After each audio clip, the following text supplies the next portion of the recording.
This is the Marketing Hero podcast by ClearPivot, turning marketers into heroes. Welcome to the Marketing Hero podcast. I'm your host, Monica Evans, and today we have Corina Ludwig on the call, and she is from FunctionFox.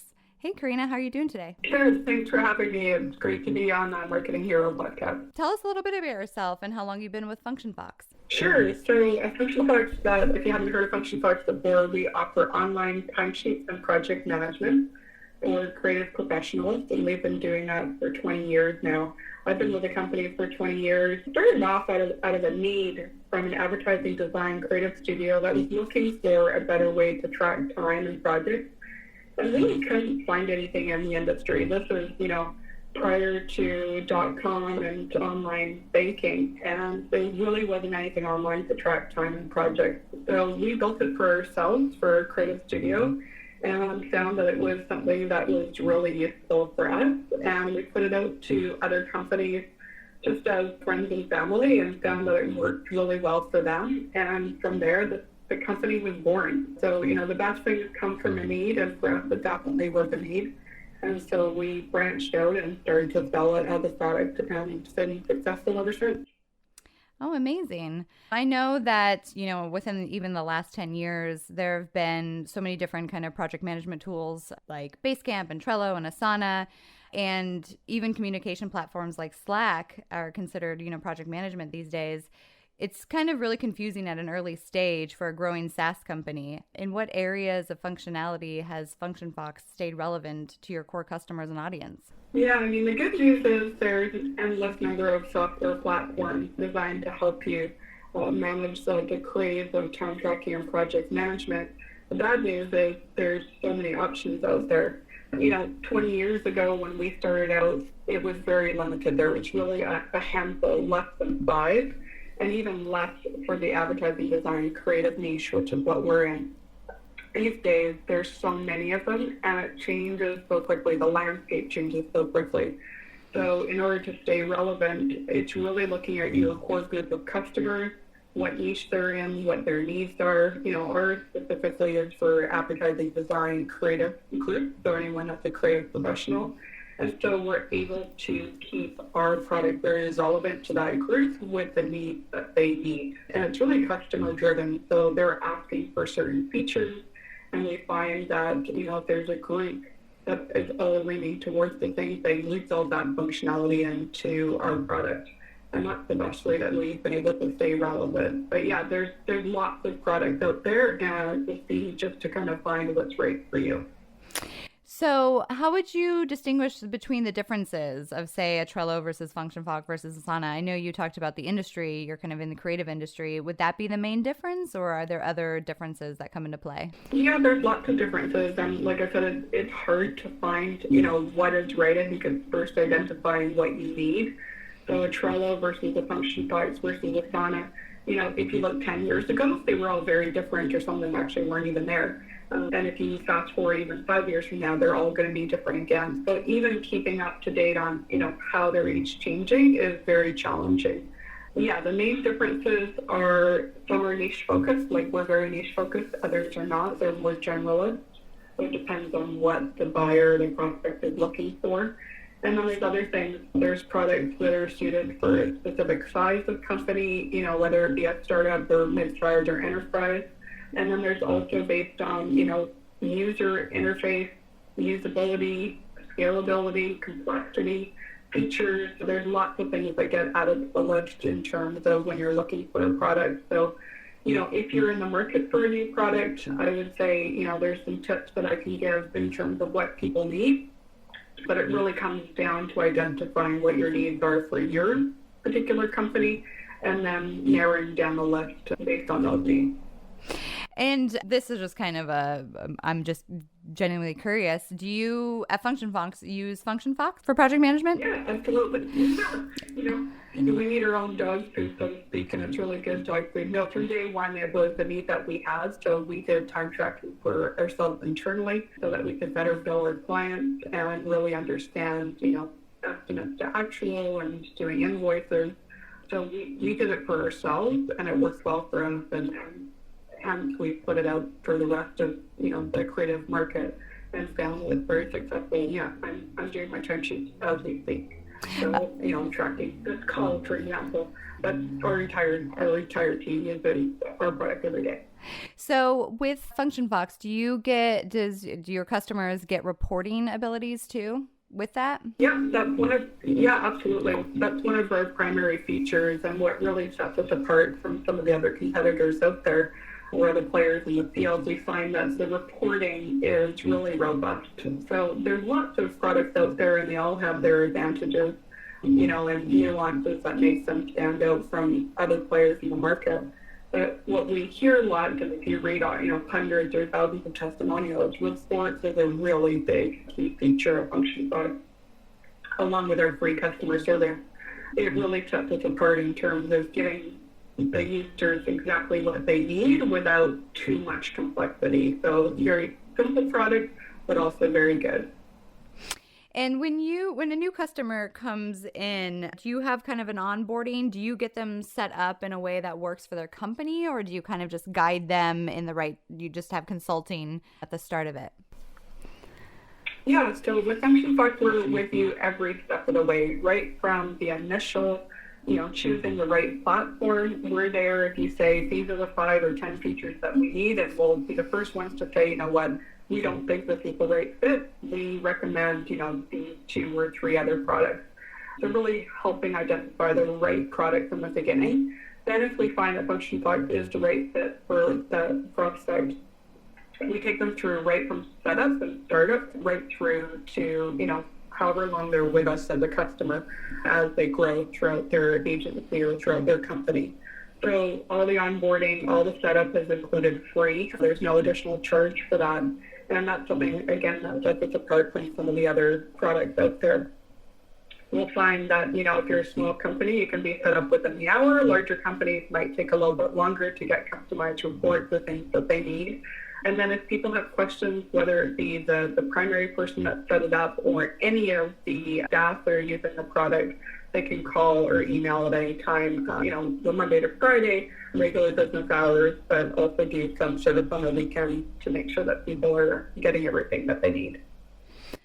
Oh, that's amazing. So you would say that your kind of customer success or onboarding team is really what sets you apart as well from the other tools? Because I know that there is some issues. Well, I've experienced kind of with Asana or a Trello that you're kind of left to your own demise. You have to figure it out and you set it up your own way. So it is quite refreshing to hear that, especially for a company that's doesn't really have a project management tool in place to begin with, and then going from nothing to something can be quite overwhelming on where to even begin. Yeah, and we found that as well. It can be really overwhelming, you're right. And so having someone that you can talk to, not just about the product. So, we don't just offer product advice, but also industry advice. So everything from, you're setting up your rate. Well, what rate should you charge in your area? What are your competitors charging? Those are extra value that we can offer because we offer, contracting project management for thousands of creative professionals. We have that experience. So it's extra resources and extra insight that we can provide your customers. And yeah, you don't want to be thinking, okay, if I call someone, how much is that going to cost? With us, it's included free of charge, and that definitely sets us apart, is shown in the hundreds of testimonials where people rate about the level of customer service. I think it's a nice to have, but it comes definitely more important if you have a need to set up and get involved in things. But it's the 29th of the month, and you need to get reporting out and need help, and we're there for you. But with some of the other products, you have to pay for that. And so I think that's definitely a differentiating factor. And in your experience, what are the biggest challenges you see companies face when they don't even have a project management in place or a structure in place even to start? What do you see majority of the time? Yeah, I think the biggest challenge is it's overwhelming. There's so many products out there. And so there's tools to help prospects with that. I sort of narrowed it down, or our company has narrowed it down to 5 steps, and I'd like to share those with you. One is, first step is really to figure out what you need. So, people will come together with a list, and they'll have every feature that they can imagine on that list. And what you're doing is you're throwing a whole level of complexity in there that you really don't need. So, I would break down a list of the must-haves, the nice-to-haves, and the ones that you definitely don't need. And sometimes people try to put everything all in one product, and you'll end up, needing to buy a really expensive bus system, which at the end of the day, you're not really going to use. So I'd say look at a product that is small that you can start with, especially if you don't already have one in place, and that can grow with your business. Because there's products out there like FunctionFox where you can start with one user and then add users as you go, and the product sort of grows with you, and your pricing will grow in addition to that as well. So that's where I started. Make a list, everything that you need, but nothing more, and then really make sure that the entire team has sort of input on that. The second one is start the search for products out there, and I don't mean just going to Google and searching. There's products like Capter and Software Advice where you can put in your requirements, and they can help you narrow down a list. So I'd start there because that complexity is already taken away for you, and they can give you a side-by-side checklist, and that's very helpful. The third step I would say is have someone dedicated to going through the tours and going through the demos. It can be really overwhelming if all of a sudden you've got 5 or 15 different companies kind of calling you and trying to do a walkthrough with you. I narrow it down to about 5, 3 ideally, and then spend some time testing them. Take it through a full product cycle, a full month of billing with those 3 products, maybe one project, a couple different campaigns potentially, and then call them, email them, see what their response time is, see if you can get help where you need it. Really ask the detailed questions, about growth, about niche, about scalability, usability, is it easy to use, or other people going to be able to pick that up very easily. And then finally, decide on which is the right option for you and make sure that they've got a good refund policy, that, there's no contract that you're signing for an extended period of time, and make sure that it's the right fit for you. And the onboarding part is really important to make sure that your team is using it and that it's not too complex. So those would be my short 5. If you want a more in-depth sort of overview on that, we've got a good article on the website, a couple articles on how to choose that project management system. And for instance, like a company that works with, multiple different clients, or they have a bunch of teams on the same tool, what would you say would be a good time frame for a company to be like, okay, we'll be up and running with this new project management tool in X amount of months, and we can start seeing, an increase in productivity? Do you have any kind of those stats or like experience of working with larger companies, medium-sized companies, on what the kind of turnaround time is to get this set up? Yeah, I think it really depends on the size of the company. I think in most cases what we recommend is normally they have some sort of system in place. So I would say continue on that system, research new systems, then take one new project or one small test project and test it on the new system. So keep your other system going, whether it be Excel or paper or whatever you have in place. And so over that month period or 2-month period, start to test that on the new system, and then slowly migrate new projects onto that new system. And yeah, so there'll be a little bit of overlap. We recommend that because it starts to get people used to it. And then it's not like this big wholesale shift. Some will do it, at the end of the year. Right now, the perfect time of year to do that, where you say, okay, we're testing out new systems. With December 31st, we're no longer going to be entering stuff into our old system. Come January 1st, everything is going to be on the new system. And we find that a date like that, be it in the future, is really helpful, but to do some overlap. So that you can compare reports, you can compare projects, you can see how both the systems work and make sure that it's the right system for you. And kind of speaking of, deadlines and stuff like that, do you feel that working with companies that are looking to, purchase a project management tool and implement it, that there needs to be buy-in across the company? Because I feel like that would be the hardest thing, is you have a company that's been doing what they've been doing for the longest time, and then all of a sudden switching that. Do you feel like that's kind of a disconnect too within different departments within companies when they start, something new? Do you see that as a challenge? Yeah, for sure, it's a challenge. And I think that's why sort of step one is getting everybody's list, is making sure that everybody knows, hey, we're looking for a new system. Put your input in terms of what your needs are. If someone goes through that process, they go and find a new system and they pick what they think would be the best. And then at the end of the day, it doesn't do what, a large majority of the team needs. You won't have buy-in from the group. So I recommend doing that with your entire team, saying, here's what our current system has. Here's the things that it's lacking. We're going to go out and look for a new project management system. These are the top, 10 of 5 things that we need. Is there anything else? And it comes down to, at the end of the day, do people enjoy using it? Is it easy to use? Is it, too complex or not complex enough? Is it made for that industry? Does the software understand your business and provide what you need in terms of reporting or resource allocation, the task management, whatever it may be? So really getting that from your users up front or from the rest of your team up front will help you in the long run when it comes to implementation time, and giving them lots of notice in terms of, hey, this change is coming, this is going to be a positive change, here's why it's going to be positive, here's how it's going to help us, and helping share that. So I think the teams that we've seen where it might not have worked is where there wasn't buy-in from other teams, or, just put upon, oh, by the way, on the January 1st, we're going to be using, this new product. So get buy-in from the beginning is my top recommendation.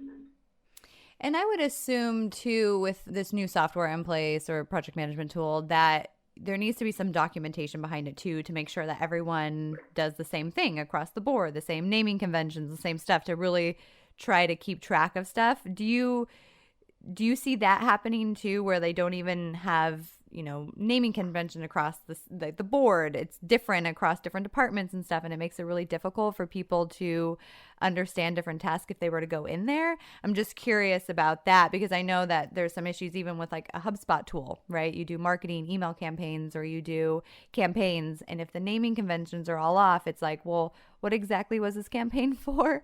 And what was this email? I don't know if it's the same as project management tool, but is there documentation that goes along with the process as well? Yeah, I think there's lots of different products out there, and each of them have their own conventions. I can speak from a FunctionFox standpoint where we help you with those naming conventions. It's set up specifically so you can have particular project codes by client, or you can have it, across the board. And you can set up certain project managers for things. So you have the same people setting up the same process, or you might use like a custom request form. So we have request forms where everything goes in a certain way, and there's tooltips that will show you, okay, this is how you should enter it. This is the type of project that it is, whether it be design or advertising, radio or TV or whatever it may be. And then here's the coding and the naming conventions that I've used in the past. So you can see past projects and see how things have been. So it's very clear. There are other products out there that are not as defined. So, they've got lots of customization available, which is potentially a need that team may have. But when it comes down to it, I say, certain products like FunctionFox are very easy to use, where you don't need a lot of documentation or hub files. They're very straightforward, and there's tooltips that can help you along the way. Then when it comes to really large in-house companies, we have some where they've done their own tooltips or their own documentations to help their users, but it's really just that there's a guide, and we find that a lot of people don't even need them because it's so simple to use. So I think it really depends on the complexity. There's some products out there where you need to hire an integrator, someone that can help set it up and work with a team. Other systems, are quite straightforward. They're complex in nature, but very simple in terms of usability. And I think that's absolutely cool. Amazing. Yeah, I would say, at the end of the day, when you're choosing a project management solution, there's lots of tools to help you. So like I said, try Capterra or software advice. And then even if you want to reach out to our team, we're the first ones to say, okay, what are you actually looking for? We're not a fit for you, but these 3 companies, would be. So, for example, we don't offer integrated accounting. We offer invoicing and reporting, but it's not fully integrated with your accounting system. There's other products out there like Advantage that do a great job of that. So we'll be the first ones to say, hey, you know what? We're not a fit for you, but Advantage is. So we don't mind doing that to make sure that you find the right fit at the end of the day. So if somebody wants to call us and give us their alerts, we're more than happy to help you find the right fit, even if it's not us. Well, Corina, this has been fantastic. Thank you for hopping on today with me. Absolutely. No, it's been great. I appreciate it. And to luck and everyone looking for a system out there, there's lots to choose from. And the good news is that you're not alone and other people out there to help as well. You've been listening to the Marketing Hero podcast by ClearPivot. Be sure to join us next time. For more information, visit www.clearpivot.com.